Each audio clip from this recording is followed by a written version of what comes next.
आज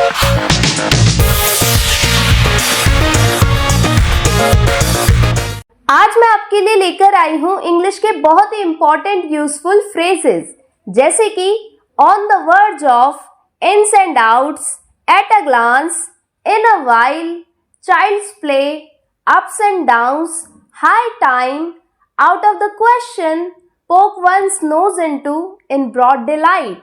इन सभी फ्रेजेस के मीनिंग्स और साथ ही एग्जाम्पल्स भी, जैसे कि वो भारत का सबसे अमीर आदमी बनने की कगार पर था। मैं इस खेल की छोटी से छोटी बात जानता हूँ, मैंने उसे एक नजर में पहचान लिया। ये मेरे लिए बच्चों का खेल है, मेरे काम में टांग मत अड़ाओ। इस तरह के फ्रेजेस आपकी डेली लाइफ में बहुत काम आते हैं। तो चलिए वीडियो की शुरुआत करने से पहले अगर आप मेरे चैनल इंग्लिश इंजन पर नए हैं तो चैनल को सब्सक्राइब कर लीजिए, साथ ही दिख रहे बेल के आइकन को भी प्रेस कर लीजिए ताकि मेरी आने वाली हर नई वीडियो का नोटिफिकेशन आप तक पहुंच सके। So let's begin.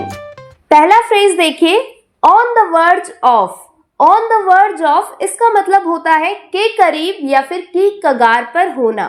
For example, मैं इसे खरीदने की कगार पर था जब उसने मुझे रोका।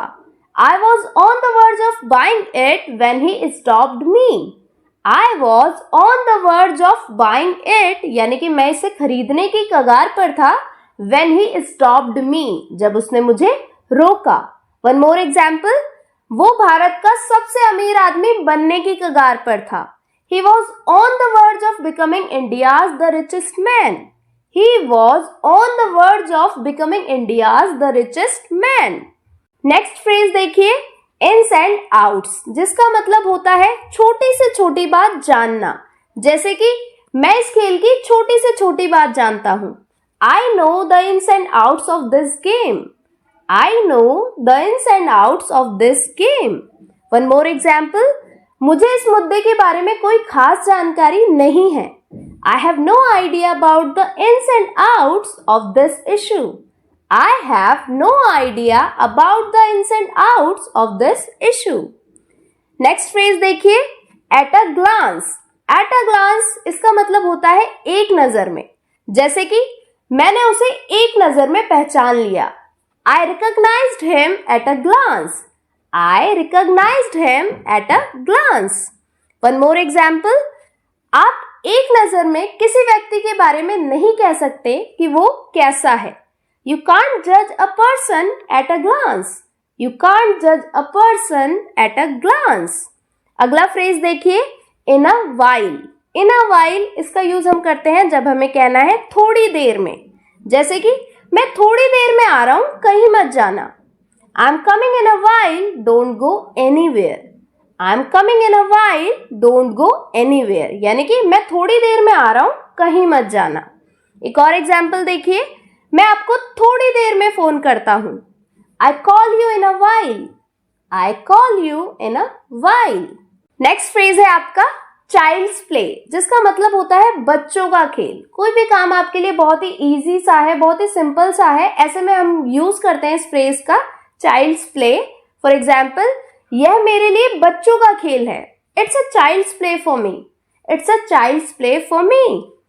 एक और एग्जाम्पल देखिए, भाषा सीखने के लिए मेहनत की आवश्यकता होती है, यह बच्चों का खेल नहीं है। Learning a language needs hard work, it's not a child's play. Learning a language needs hard work, it's not a child's play. Next phrase है ups and downs. Ups and downs का मतलब है उतार चढ़ाव। जैसे कि किसी के भी जीवन में उतार चढ़ाव आना आम बात है। आम बात है यानी कि बहुत कॉमन सा है। It's common to have ups and downs in one's life.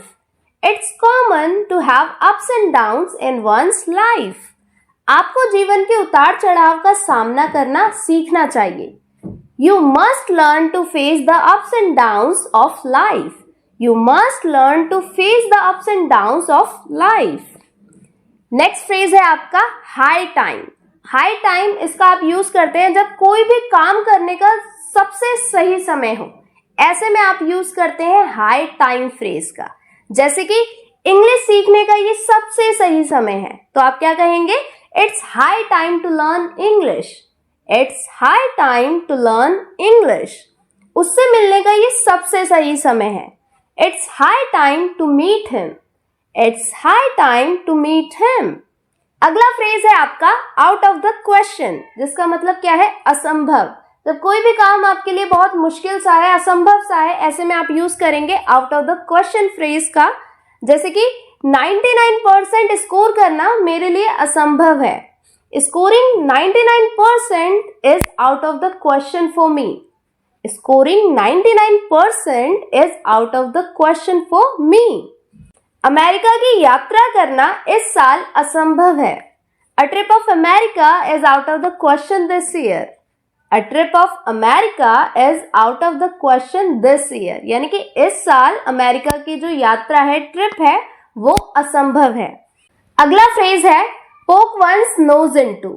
Poke one's nose into, जिसका मतलब होता है किसी के काम में दखल देना या टांग अड़ाना। जैसे कि मेरे काम में टांग मत अड़ाओ।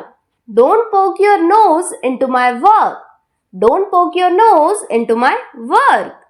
दूसरों की पर्सनल लाइफ में घुसना उसकी पुरानी आदत है। Poking nose into others' personal life is his old habit.